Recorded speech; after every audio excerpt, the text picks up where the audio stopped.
दोस्तों, कैसे हैं आप सब लोग। आई होप कि सभी आप अच्छे होंगे और आपकी पढ़ाई लिखाई का कार्य सुचारू रूप से चल रहा होगा। जैसा कि आप जानते हैं कि टीजीटी पीजीटी के फॉर्म आ चुके हैं और उसके फॉर्म फिलअप होना शुरू हो गए। लेके आए हैं एक बहुत ही इम्पोर्टेंट टॉपिक जिसका नाम है पोजीशन ऑफ फ्लावर। मतलब फ्लावर की पोजीशन के आधार पर ओवरी का क्रम या ओवरी की पोजीशन, जो ओवरी किस प्रकार से व्यवस्थित होती है, उसी को आज हम आपके सामने समझाने जा रहे हैं। जो फ्लावर होता है, फ्लावर में 4 पार्ट होते हैं। पहला part calyx, corolla, androecium, gynoecium. 4 part हैं। ओनली ओवरी, ये जो ओवरी का कुछ पार्ट दिखाया गया है, इसी को हम पढ़ेंगे किसके उपलक्ष्य में, किसके रेस्पेक्ट में, इन फ्लावर के रेस्पेक्ट में। जैसे लिखा है the base of relative position of ovary, relative position of ovary respect to stigma, style and sepal। मतलब जो फ्लावर के कुछ पार्ट होते हैं जैसे सेपल, पेटल, स्टेमेन, स्टिग्मा, इन सब की जो ओवरी होती है या फ्लावर होते हैं, ये मुख्य 3 प्रकार के होते हैं। पहला आप देख रहे हैं, जो पहला टाइप है वह है आपका हाइपोगाइनस फ्लावर। मतलब हाइपोगाइनस फ्लावर या कह सकते हैं हाइपोगाइनस ओवरी। मतलब पहला भाग होता है फ्लावर का, यदि होल फ्लावर की बात करें तो पूरा जो फ्लावर होता है, ये एक पूरा फ्लावर है। इस फ्लावर में क्या होते हैं, ओवरी लगी होती है। और ओवरी जो है हाइपोगाइनस, पहला पार्ट जो है आपका हाइपोगाइनस फ्लावर या ओवरी। हाइपोगाइनस मतलब होता है फ्लावर के पार्ट। कौन से पार्ट? सेपल, पेटल, स्टिग्मा, ये तीनों पार्ट क्या होते हैं, अटैच होते हैं। किससे अटैच होते हैं? थैलेमस से अटैच होते हैं। और कहाँ से निकलते हैं? ओवरी के बेस से निकलते हैं। जो ओवरी का ये बेस होता है, इसी के बेस से क्या निकलते हैं? Calyx, corolla, एंडोसियम।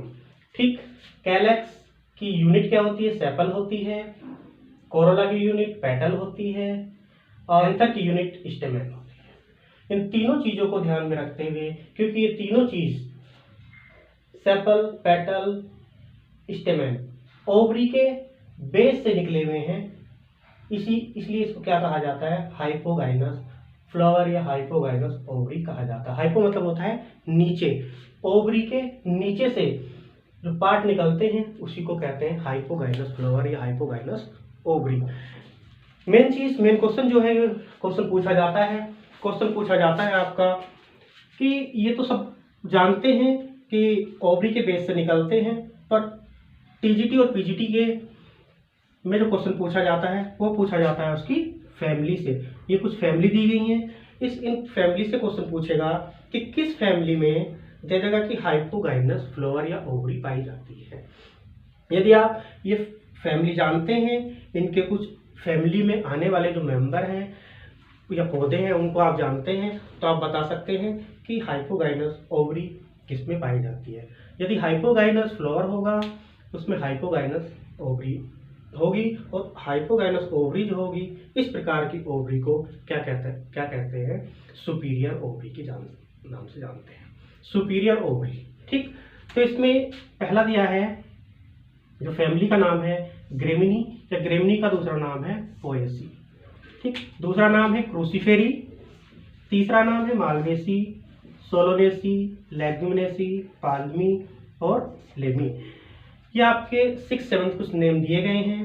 यदि ये नेम हमें याद हो जाते हैं तो क्या हो जाता है? हाइपोगाइनस फ्लावर ओवरी आपकी तैयार हो जाती है। इसलिए हमने एक फॉर्मूला भी लिखा है, उस फॉर्मूला को आइडेंटिफाई हम बाद में करेंगे। ठीक, हाइपोगाइनस के बारे में आप थोड़ा जान लेंगे। सेकेंड पार्ट है इसका पेरीगाइनस ओवरी। पेरीगाइनस ओवरी का मतलब होता है पेरीगाइनस ओवरी या फ्लावर। इसका मतलब होता है कि जो ओवरी होती है, ओवरी के बीच में से, पेरी मतलब बीच में, ना ऊपर है ना नीचे है। पेरीगाइनस, पेरी मतलब बीच में। यदि कैलेक्स, कोरोला और एंडोसियम यदि ओवरी के पेट से या कह सकते हैं उसके मिडिल भाग से निकलते हैं, तो इस प्रकार की ओवरी को क्या कहते हैं, पेरिगाइनस ओवरी कहते हैं या पेरिगाइनस फ्लोर के नाम से आप जानते हैं। इसमें सिर्फ एक ही एग्जाम्पल आपका आता है, रोज, और फैमिली कौन सी है, रोजेसी। मतलब रोजेसी फैमिली में पेरिगाइनस ओवरी पाई जाती है। और रोजेसी फैमिली किस मेंबर में, रोज में, रोजेसी फैमिली के रोज मेंबर में क्या पाई जाती है, पेरिगाइनस ओवरी पाई जाती है, जो टीजीटी पीजीटी के एग्जाम में बहुत बार क्वेश्चन ये पूछा गया है। थर्ड पार्ट है इसका, थर्ड पार्ट देखते हैं आप, एपिगाइनस फ्लावर। एपिगाइनस फ्लावर क्या कह सकते हैं, एपिगाइनस ओवरी। एपी मतलब होता है। अब हम देखते हैं इनको याद कैसे करें। ऐसा तो आपको याद होगी नहीं, इनको लर्न करने के लिए, याद करने के लिए आपको एक फॉर्मूले का प्रयोग करना पड़ेगा। उस फॉर्मूले से क्या करेंगे, आप ये तीनों चीज, हाइपोगाइनस, पेरिगाइनस, एपिगाइनस, तीनों प्रकार की ओवरी को आप आइडेंटिफाई कर सकते हैं। कैसे, इसके लिए हमने एक फॉर्मूला लिखा है, हमने सलमा जी को पक्का, मतलब हमने सलमा जी को पक्का इस बार कोमा में पाकर रोज दिया। हमने सलमा जी को पक्का, मतलब हमने से हो जाएगा हाइपोगाइनस ओवरी, सलमा एस, Solanaceae, Leguminosae, Malvaceae, Gramineae, Cruciferae, Poaceae, Palmae. Gramineae, Cruciferae, Malvaceae, Solanaceae, Leguminosae, Palmae और लेमी, ये कुछ फैमिली के नाम है। इसके हिसाब से आप इनको याद कर सकते हैं। ठीक है, सेकंड देखते हैं एपिगाइनस ओवरी या एपिगाइनस फ्लोर। एपिगाइनस में क्या लिखा है, एपिगाइनस के लिए, इस बार कोमा में,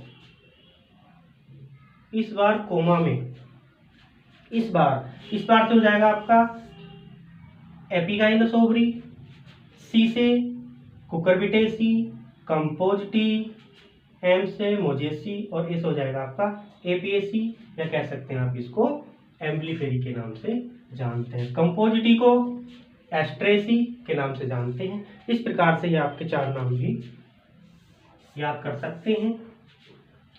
और नेक्स्ट आता है आपका पेरिगाइनस फ्लावर या पेरिगाइनस ओवरी। ये लिखा है पेरिगाइनस ओवरी। पेरी में एक ही एग्जाम्पल है, रोजेसी फैमिली, आर से रोजेसी या कह सकते हैं रोज। इस फॉर्मूले का प्रयोग करते हुए, यूज करते हुए आप क्या कर सकते हैं, फ्लावर ऑफ पोजीशन या ओवरी की पोजीशन के आधार पर आप बता सकते हैं कि ओवरी तीन प्रकार की होती हैं, हाइपोगाइनस, पेरिगाइनस, एपिगाइनस। जो हाइपोगाइनस ओवरी होगी तो उस ओवरी को सुपीरियर ओवरी के नाम से जानेंगे। दूसरा जो पेरिगाइनस ओवरी होगी उसको half inferior half superior ovary के नाम से जानते हैं। और थर्ड आपकी होगी एपिगाइनस, जो एपिगाइनस ओवरी होगी उसको आप इंफीरियर ओवरी के नाम से जानते हैं। ठीक, हेलो दोस्तों, ये सब पूरी डिटेल आपको समझ आई होगी। यदि हमारे द्वारा दी गई जानकारी आपको अच्छी लगती है तो आप क्या करें, वीडियो को पूरा देखें, शेयर करें, सब्सक्राइब करें और लाइक करें। Thank you.